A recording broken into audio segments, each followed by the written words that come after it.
للہ رب العالمین والعاقبۃ للمتقین والصلاة والسلام علی سید الانبیاء والمرسلین اما بعد فاعوذ باللہ من الشیطان الرجیم بسم اللہ الرحمن الرحیم یا بنی آدم خذوا زینتکم عند کل مسجد وکلوا واشربوا ولا تسرفوا انہ لا يحب المسرفین قل من حرم زینت اللہ التی اخرج لعباده من الرزق قل هي للذین آمنوا فی الحیاة الدنیا خالصة یوم القیامہ کذلک نفصل الآیات لقوم یعلمون آمنت باللہ صدق اللہ مولانا العظیم وبلغنا رسوله النبی الکریم الامین ببرکتہ ان اللہ وملائکتہ یصلون علی النبی یا ایھا الذین آمنوا صلوا علیہ وسلموا تسلیما الصلاۃ والسلام علیک الصلاۃ والسلام علیک یا سیدی یا رسول اللہ الصلاۃ والسلام علیک یا سیدی یا حبیبی یا محبوب اللہ الصلاۃ والسلام علیک یا سیدی یا رحمۃ للعالمین وعلی آلک واصحابک یا حبیبی یا سیدی یا سیدی یا سیدی یا محمد رسول اللہ کریمہ ببخشائے برحال ماں کے استم اسیر کمند ہوا ندارم غیر از تو فریاد رس توی یاسیانہ خطا بخشو بس یا الہی رحم فرما تو محمد مصطفیٰ کے واسطے یا رسول اللہ نظر کیجیو خدا کے واسطے مشکلیں حل کر شہ مشکل کشا کے واسطے کربلا رت شہید کربلا کے واسطے اللہ تبارک و تعالیٰ دا کروڑا احسان خالق کائنات نے سانو صبح اٹھن دی توفیق عطا فرمائی اللہ تبارک و تعالیٰ دا کروڑا احسان کہ رب ذوالجلال نے سانو اپنی بارگاہ دے وچ سجدہ ریز ہون دی توفیق عطا فرمائی آمین دعا ہے خالق کائنات انہاں جھکے سراں نو اپنی پاک بارگاہ دے وچ قبول و منظور فرمائے آمین اللہ تبارک و تعالیٰ خشوع و خضوع دے نال اپنی بندگی دی توفیق عطا فرمائے آمین میرے عزیز محترم جڑی آیات مقدسہ تلاوت کرن دا شرف حاصل کیتا ہے چند ایک دنوں تو یہ لفظی تفسیر چلتی آ رہی اج خلاصہ تھوڑا جہا عرض کرنا ہے اور چند ایک فائدے عرض کرنے نہیں دعا ہے خلاق کے کائنات زبان تے کلمت الحق جاری فرمائے اور سانو سارے نو سن کے انہاں دے اوتے عمل پیرا ہون دی توفیق عطا فرمائے میرے عزیز محترم رب ذوالجلال نے ان آیتاں دے وچ بیان فرمایا کہ اے آدمیوں اپنے ستر نو ڈھکن دے واسطے لباس نو استعمال کرو اپنی ستر اپنی شرمگاہ نو ہمیشہ ڈھک کے رکھو اور اس زینت نو لازم پکڑو خاص کر کے اس وقت جس وقت تسی مساجد دے وچ جاؤ اور کھاؤ پیو جو اللہ تعالیٰ نے تواڈے واسطے رزق تانوں دیتا ہے لیکن یاد رکھو کہ اس دے وچ اسراف نہ کریا جے فضول خرچی نہ کریا جے حد تو زیادہ تجاوز کرن والے انسان اللہ تبارک و تعالیٰ نو ناپسندیدہ نے لہٰذا تسی اللہ تعالیٰ دا دتا ہویا رزق کھاؤ پیو لیکن فضول خرچی نہ کرو اور اے محبوب تسی انہاں لوکاں دے کولوں پوچھو کہ کیڑی چیز نے یا کس نے تانوں اللہ دے دتے ہوئے رزق نو یا جڑی زینت اس نے اپنے بندیاں دے واسطے بنائی ہے اس زینت تو کس نے تانوں دور کر دیتا کوئی قرآنی آیت ہے کوئی آسمانی کتاب ہے کوئی اللہ تعالیٰ دے نبی دا کوئی فرمان ہے جس تے تسی عمل کردیا ہویا اللہ دی دتے ہوئے تمام تر رزقاں نو تمام تر نعمتاں نو تسی اپنے اتے حرام کہندے ہو اور جڑیاں حرام چیزاں نے انہاں تو تسی بچ دے نہیں کس نے اس چیز دا تانوں عمل حکم دیتا ہے اس عمل دا تانوں حکم کس چیز نے دیتا ہے اللہ تبارک و تعالیٰ نے تواڈے واسطے تمام تر نعمتاں بنائیاں نے. اور اے محبوب یہ بھی یاد رکھو کہ یہ تمام تر نعمتاں اسی انہاں لوگاں دے واسطے بنائیاں نے جڑے نعمتاں نو حاصل کر کے نعمتاں نو کھا کے میرے حلال رزق نو کھا کے میری شکر گزاری کر دینے انہاں دے واسطے یہ نعمتاں نے. انہاں دی توسل دے نال اللہ تبارک و تعالی کافراں نو بھی رزق دتی جاندا ہے. لیکن حقیقت یہ نعمتاں انہاں لوگاں دے واسطے بنائیاں نے جڑے لوگ انہاں نعمتاں نو استعمال کر کے اللہ تعالیٰ دا شکر ادا کر دینے, اللہ تبارک و تعالیٰ دی عبادت کر دینے, ذکر خدا کر دینے. حقیقتاً یہ تمام تر دنیاوی نعمتاں انہاں لوگاں دے واسطے بنائیاں نے. انہاں دے توسل دے نال کافر یہودی استعمال کر رہے ہیں. لیکن یہ بھی یاد رکھو کہ یہ نعمتاں انہاں دے توسل دے نال دنیا دے وچ صرف استعمال کر سکتے ہیں. بروز قیامت اور قیامت تو بعد جنتی نعمتاں وہ ساریاں دیاں ساریاں نعمتاں ایمان والیاں دے واسطے ہون گیاں. قیامت والے دن اور قیامت تو بعد جنت دے وچ کوئی بھی نعمت دا ایک رتی بھر حصہ کافراں نوں نہیں ملے گا. وہ ایتھے جو بھی نعمتاں کھا رہے ہیں مسلمانہ دی نسبت دے نال مسلمانہ دے توسل دے نال کھا رہے ہیں. لیکن قیامت والے دن ایک رتی بھر بھی نعمتاں دے وچوں حصہ نہیں ملے گا. انہاں دا ٹھکانہ جہنم ہی ہوے گا. تو میری عزیز محترم اتنے ایک چھوٹی جی حکایت عرض کرا. ایک عیسائی ڈاکٹر نے حضرت علی ابن حسین ابن واقد دے کولوں پوچھیا کہ تواڈے قرآن نے طب دا کوئی بھی ذکر نہیں کیتا, علم طب دا کوئی بھی ذکر نہیں کیتا, لہٰذا تواڈا قرآن تواڈا یہ علم ناقص ہے, نامکمل ہے. آپ نے فرمایا ذرا غور کر کے دیکھ, میرے قرآن نے اللہ تبارک و تعالیٰ دی اس لاریب کتاب نے چند ایک لفظاں دے وچ پوری طب دا ذکر فرما دیتا ہے. اس نے پوچھے وہ کس طریقے دے نال؟ تو آپ نے فرمایا کلو وشربو ولا تسرفو.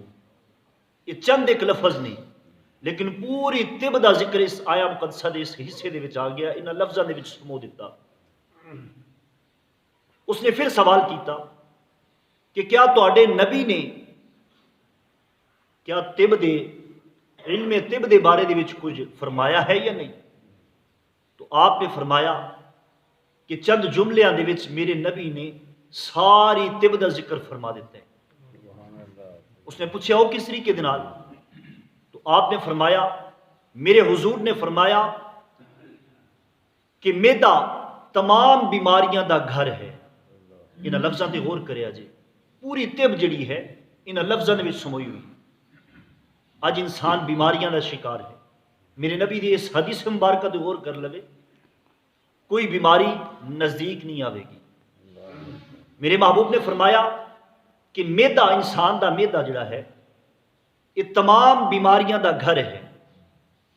میدا ٹھیک ہے کوئی بھی بیماری نزدیک نہیں آوے گی.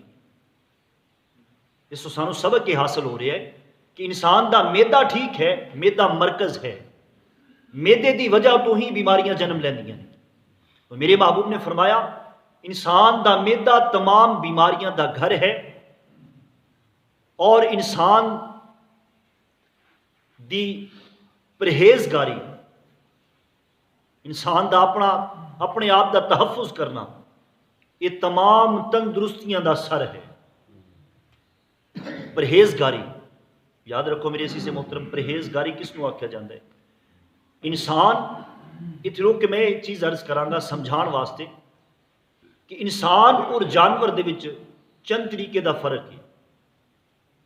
انسان دی نعمتاں جڑیاں اللہ تبارک و تعالیٰ نے عطا فرمائیاں نے کھان پین والی, رب ذوالجلال نے مطلقاً فرمایا کلو وشربو, کھاؤ بھی اور پیو بھی. کھان پین دے وچ انسان اور جانور دے وچ فرق ہے. انسان بھی کھاندا پیندا ہے, جانور بھی کھاندا پیندا ہے. لیکن اصل مقصد انسان دا صرف کھانا پینا نہیں. اگر انسان صرف اس تے رک جاوے کہ میرا اصل مقصد یہ نعمتاں مینوں اسی واسطے ملیاں نے کہ میں صرف کھانا پینا ہے، تو پھر انسان اور جانور دے وچ کوئی فرق نہ ہویا. کیوں ایک کمال دا جانور دے وچ بھی ہے. اگر سونا گھر بنانا یہ کمال ہوندا، یہ موضوع تھوڑا جہا سائڈ تے چلا گیا، ایک دوسری طرف چلا گیا. انسان دے پیدا کرن دا، تخلیق کرن دا ایک خاص مقصد ہے جڑا اس آیا مقدسہ دے ذکر ہے، جس دی سانو دعوت دیتی گئی ہے. اگر خوبصورت محل بنانا، محل دی طرح گھر بنانا یہی اصل مقصد ہوندا انسان دی تخلیق دا، تو پھر یہ تو چھوٹے چھوٹے پرندے بھی کر لیندے. اے چڑیا دا گھر کدی گھونسلہ دیکھیا کتنا خوبصورت بنا دی. نہیں میرے عزیز محترم، انسان دی تخلیق دا اصل مقصد یہ ہے کہ اللہ تعالیٰ دے دتے ہوئے رزق نو کھاوے پیوے، اللہ تعالیٰ دی نعمتاں نو کھاوے پیوے اور اللہ تعالیٰ دا شکر بجا دے. یہ ہے انسان دی تخلیق دا اصل مقصد. تو انسان دا معدہ ساریاں بیماریاں دا گھر ہے. جس وقت زیادہ کھاوے گا، جانوراں دی طرح زیادہ کھاوے گا، تمیز نہیں رکھے گا. میرے محبوب دی دوسری حدیث مبارکہ ہے کہ ضرورت دے مطابق ضرورت تو کٹ کھاؤ، پیٹ بھر کے نہ کھاؤ.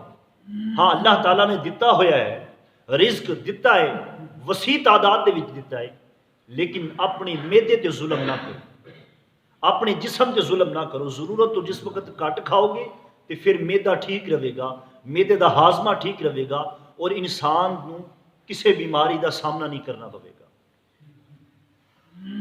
تو میرے عزیز محترم، اس آیا مقدسہ دے زیر تحت چند ایک فائدے عرض کرنے ہیں.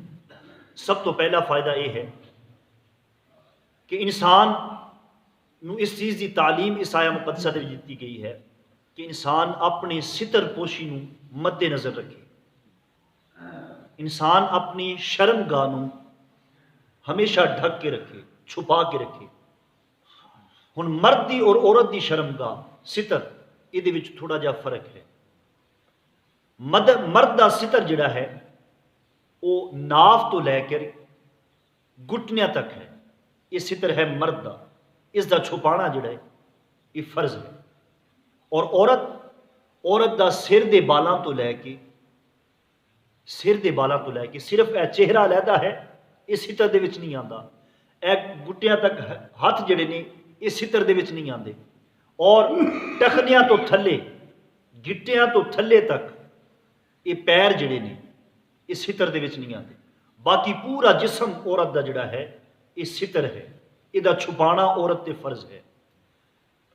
بعض عورتاں ساڑیاں ماواں بہناں جڑیاں نے وہ جس وقت نماز پڑھدیاں نے، نماز پڑھن لگیاں کریب دا دوپٹہ، بالکل باریک دوپٹہ لیندیاں،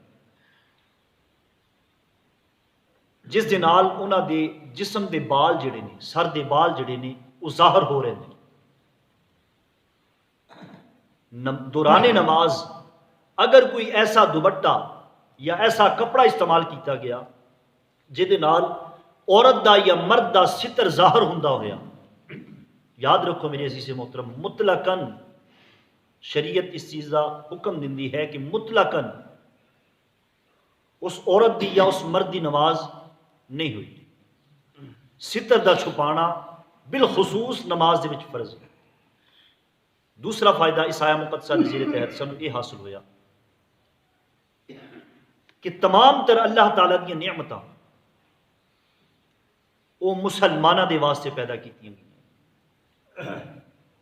کافر لوگ صرف دنیا دے وچ رہ کر کے کھا سکتے ہیں، قیامت دے وچ یا جنت دے وچ کافراں دا کوئی حصہ نہیں ہوئے گا. ساری نعمتاں مسلمانہ دے زیر تحت، مسلمانہ دی نسبت دے نال ساری مخلوق کھا رہی ہے. جڑا اللہ تعالیٰ دا شکر گزار ہے، اللہ تعالیٰ دا بندہ ہے، اس بندے دے تو فیل ساری نعمتاں ساری مخلوق کھا رہی. میرے عزیز محترم اتنے رک کے چھوٹا جا ایک محبت والا پیغام نہ دے دیا کہ اللہ دا بندہ ہونا یہ بڑا کمال ہے. اللہ دا بندہ یہ بڑا کمال ہے. ہر انسان کہتا ہے کہ میں اللہ دا بندہ ہوں، گل سچی ہے، لیکن بندہ وہ ہے جڑا ہمیشہ بندگی دے وچ رہے. بندے دا ایک لفظی معنی یہ بھی ہے نوکر فقیر. تو جڑا انسان ہمیشہ نوکری دے وچ رہے، ہمیشہ اس تگو دو دے وچ رہے، اس فکر دے وچ رہے کہ میرا خالق جس کم دے وچ راضی ہے میں وہی کم کرنا ہے، اس نو کہندے نے بندہ. ہر انسان دعویٰ دار ہے کہ میں اللہ دا بندہ ہاں، لیکن اللہ دا بندہ وہی ہے کہ جڑا اللہ دی بندگی دے وچ راضی رہے. اگر دنیاوی کاروبار بھی کر رہے ہے اس دے وچ بھی اس چیز دا ہمیشہ خیال رکھے کہ میرا رب، میرا مولا، میرا پالن ہار جڑا ہے وہ کس کام دے وچ راضی ہے. جس وقت اپنی دنیا نو اس طریقے دے نال ڈھال لوے گا اس وقت اللہ تبارک و تعالیٰ دا وہ بندہ بن جائے گا. اور اس بندے دے توفیل، یہ اس بندے دا ذکر ہو رہا ہے کہ اس بندے دے توفیل ساری مخلوق اللہ تعالیٰ دی جڑی ہے وہ اللہ تعالیٰ دا دیتا ہوا رزق کھا رہی ہے. تو میرے عزیز محترم، جس وقت سانو یہ سبق مل گیا کہ اللہ دے بندے دے توفیل ساری مخلوق کھا رہی ہے، تو میں مطلقاً یہ عرض نہ کر دیاں کہ جڑے اللہ دے مقرب بندے نے، اللہ دے ولی، وہ اگر وصال بھی کر جان، ظاہری وصال بھی ہو جاوے، ظاہری پردہ بھی ہو جاوے، تو اللہ تبارک و تعالیٰ دے قرآن پاک نے فیصلہ فرما دیتا ہے کہ میرے راہ دے اتے چلدا ہویا بندہ جڑا فوت ہو جاوے اس نو فوت گمان بھی نہ کرو، بلکہ وہ زندہ ہے اور اللہ دا دتا ہویا رزق کھا رہے. تو جڑے اللہ تعالیٰ دے ولی اس دنیا تو اگر ظاہری وصال بھی کر گئے نے، میرا ایمان یہ کہتا ہے کہ ظاہری وصال تو بعد بھی انہاں دے توسل دے نال، انہاں دی برکت دے نال ہی ساری مخلوق رزق کھا رہی ہے. اگر ساڑھے ہوتے ظاہری عذاب نہیں آ رہے، اس سے وجہ تو نہیں آ رہے کہ اللہ تعالیٰ دے مقبول بندے. ایک چھوٹی جی زندہ مثال میں عرض کر دیا، اے کراچی دے وچ جا کے ویکھو 4 چفیرے سمندر دا پانی،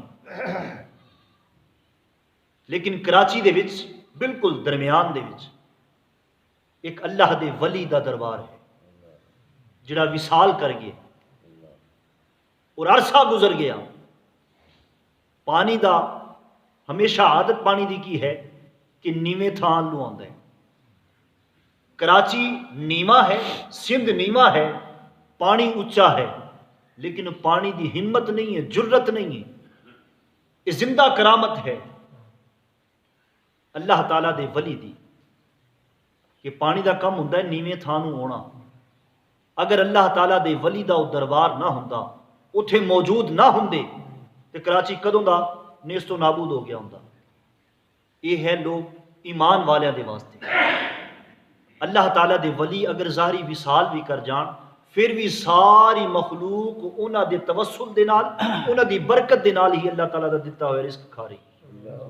یہ مننا پوے گا. اللہ تبارک و تعالیٰ سانو سمجھن دی اور عمل دی توفیق عطا فرمائی. چوتھا اور آخری فائدہ اس آیہ مقدسہ دے زیر تحت انسان نو چاہیے کہ اللہ تعالیٰ دیاں تمام نعمتاں جڑیاں دتیاں ہوئیاں نے انہاں تے غور و فکر کرے اور انہاں دا شکر ادا کرے. انسان دے اتے، ہر انسان دے اتے فرض ہے. تو میرے عزیز محترم ذرا غور کریے کہ رب ذوالجلال نے سانو کیڑیاں کیڑیاں نعمتاں نال نوازیا ہے. اگر غور کرن بیٹھیے نا کہ ساڈی شمار، ساڈی گنتی ختم ہو جاوے گی. اس کریم دیاں نعمتاں عطا کیتیاں ہوئیاں جڑیاں نے وہ ختم نہیں ہونگیاں. رب ذوالجلال نے قرآن پاک دے وچ فرمایا کہ اگر تسی میریاں نعمتاں دا شمار کرن بیٹھو، تسی میریاں نعمتاں دا شمار نہیں کر سکتے. تسی میریاں نعمتاں دا شمار نہیں کر سکتے.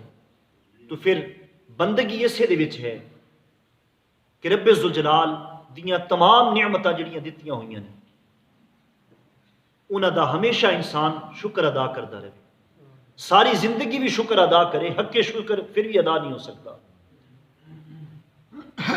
تو میں اتھے روک کے یہ بھی عرض کر دیاں کہ جہدے توسل دے نال انسان نو یہ وجود عطا ہویا ہے، یہ نعمتاں عطا ہوئیاں نے، رحمت للعالمین محبوب جنہاں دے توسل دے نال، جنہاں دے نسبت دے نال انسان نو انسانیت ملی ہے، انسان نو اشرف المخلوقات دا لقب ملیا ہے، جدے توسل دے نال جس رحمت دے صدقے سانو انعامتاں ملیاں نے، تو پھر اگر میں کہہ دیاں کہ اس رحمت دا میلاد مناونا ہر انسان دے واسطے ضروری ہے، خدا دی قسم اگر محبوب نہ ہوندے تو سانو معرض وجود ہی نہ ملتا، اسی انسان ہون دے باوجود انسانیت تو بہت دور ہو چکے سے۔ یہ تو محبوب دی نگاہ کرم ہے، میرے محبوب دی رحمت ہے، نگاہ رحمت ہے کہ جس محبوب نے ساڈے اتے نگاہ کرم فرمایا اور سانو انسانیت سکھا دیتی۔ میں یہ عرض کرتا ہوں نا کہ ساڈے وجود تے اتنے بال موجود نہیں جتنے محبوب خدا دے احسانات ساڈے اتے موجود ہیں۔ ساری زندگی اس محبوب دا اگر شکر ادا کریے تاوی حق کے شکر ادا نہیں ہو سکتا۔ آخری فائدہ جڑا ساڈے عقیدے دی پختگی واسطے ہے، میرے رب ذوالجلال نے اس آیہ مقدسہ دے وچ دو لفظ ذکر فرمائے، اے محبوب قل من حرم، اے محبوب تسی انہاں دے کول پوچھو نا کہ کس نے حرام کیتا ہے۔ یہ جڑے حرام دا ذکر کردے نے، تسبیح کردے نے کہ فلاں چیز بھی حرام، فلاں چیز بھی حرام، مسلماناں نو تانا کشی کردے نے، انہاں نو ذرا پوچھو نا کہ کیڑی چیز نے، کس نے انہاں دے واسطے حرام کر دیتا ہے۔ اس آیا مقدسہ دے زیر تحت سانو ایک فائدہ حاصل ہوتا ہے کہ رب ذوالجلال نے یہ نہیں فرمایا قل من احل، رب ذوالجلال نے فرمایا قل من حرم، کس چیز نے حرام کیتا ہے۔ تو شریعت جڑی چیز حرام کر دے وے وہ حرام ہے، شریعت جڑی چیز حرام کر دے وے وہ حرام ہے، جڑی چیز حرام نہ کرے اس نو بلا وجہ حرام نہیں کہنا چاہیے۔ مثال دے طور تے امب ہے یا جوس وغیرہ ہے یا پھل فروٹ نے جڑے اسی عام روٹین دے وچ کھا لینے، شریعت نے اس نو حرام نہیں آکھیا اور حلال بھی نہیں آکھیا، اتھے خاموشی سکوت اختیار کیتا ہے۔ تو ساڈے واسطے سبق کی ہے کہ جڑی چیز شریعت نے حرام کر دیتی وہ حرام ہے، جدے اتے خاموشی اختیار کر لی وہ مباح ہے، وہ جائز ہے، او دا استعمال کرنا جائز ہے۔ جتے شریعت دی ممانعت نہیں، شریعت نے انکار حرام دا دی کوئی حکم نہیں دیتا، وہ بلا وجہ حرام نہیں کہہ سکتے، تو پھر مننا پوے گا کہ تیسرے دا ختم، ستویں دا ختم، 40ویں دا ختم، میرے محبوب دا میلاد، میرے محبوب دی معراج، اس تو شریعت نے اس نو حرام نہیں آکھیا۔ اگر حرام آکھیا ہے تو کوئی دلیل لیا کے دکھاؤ، بلا وجہ حرام کہنا یہ عقل دی کمی ہے۔ اللہ تبارک و تعالیٰ دی بارگاہ دعا ہے خالق کائنات حق شناسی دی توفیق عطا فرمائے۔ اللہ تبارک و تعالیٰ چند ایک ملفوظات اپنی پاک بارگاہ دی قبول و منظور فرمائے۔ اللہ تبارک و تعالیٰ سن کے عمل دی توفیق عطا فرمائے۔ آمین ثم آمین، وآخر دعوانا ان الحمدللہ رب العالمین۔